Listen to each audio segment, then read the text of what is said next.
In the depths of the star-cracked void, where light itself dares not tread, there exists a figure of such primordial rage that the cosmos shudders at his name. Angron, they call him, the Red Angel, the Lord of the World Eaters.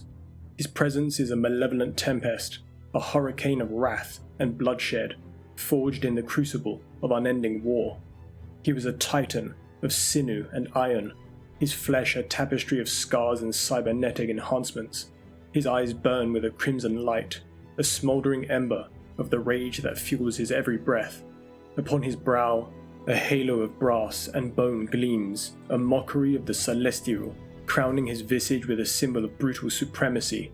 His armor, a relic of ancient conflicts, is encrusted with the dried blood of 1,000 foes, each rivet and plate a testament to his indomitable fury. Yet Angron is not merely a brute force of destruction.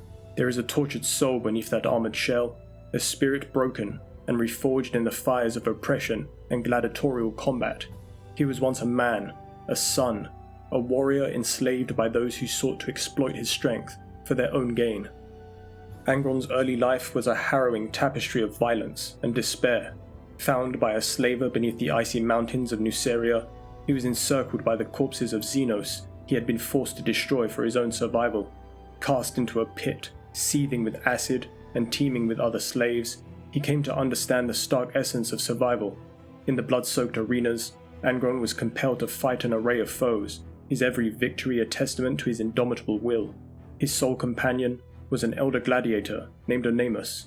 Yet, when Angron refused to slay his only friend, the lords of Nuceria subjected him to a vile surgery, implanting the butcher's nails into his skull.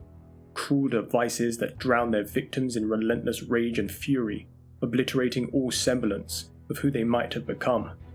Driven back into the arena, Angron, in a blind frenzy, killed Onemus.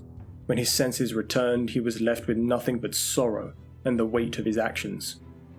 Consumed by his anguish, Angron led a rebellion against his captors, rallying an army of those who shared his plight. It was then that the Emperor arrived, offering Angron liberation from his torment. Yet Angron, loyal to his comrades, refused, choosing to perish with his people rather than see them remain enslaved. Reluctantly, the Emperor withdrew to his vessel, but against Angron's will, he was teleported aboard. In a rage, Angron lashed out, only to be subdued by the Emperor's psychic might. The true Angron, the one who had fought and suffered with his people, was left behind that day. What the Emperor took with him was but a ghost, a shadow of the warrior who once stood defiant against his oppressors. With the dawn of the Great Crusade, Angron found himself reluctant to embrace his role. Consumed by a desire for oblivion, he sought self-imposed exile, yearning for a final adversary who might end his ceaseless suffering. Yet, his brothers would not abandon him.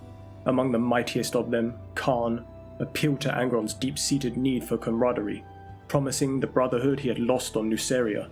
Thus, Angron acquiesced and embarked upon the merciless forging of his new legion, the World Eaters.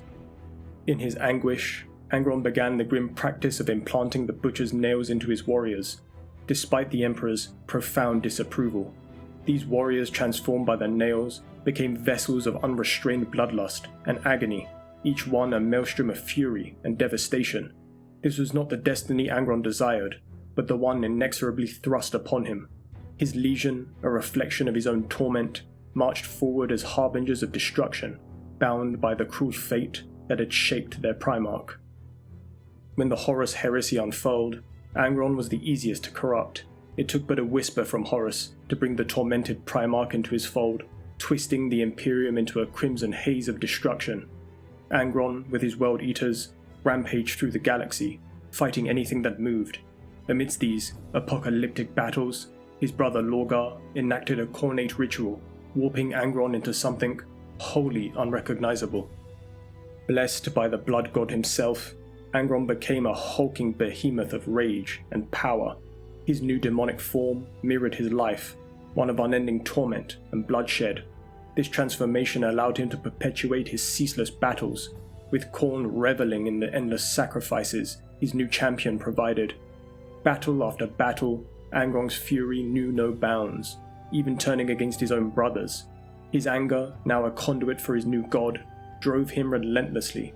Not even death could still his rage, for Angron would always return, 8 weeks, 8 days, and 8 hours later, his return heralded by calamities known as the Crimson Omens, blood rains, storms of hate, and flesh-brand plagues, manifested only upon sights of apocalyptic bloodshed. It is said that Angron draws upon the energies of these former battlefields to reappear, continuing his eternal cycle of carnage. Angron, the Anguished One, the Pariah King, strides across the battlefields of the galaxy, his axes singing a dirge of destruction. His name is a curse, his presence a blight, and wherever he goes, death follows like a faithful hound.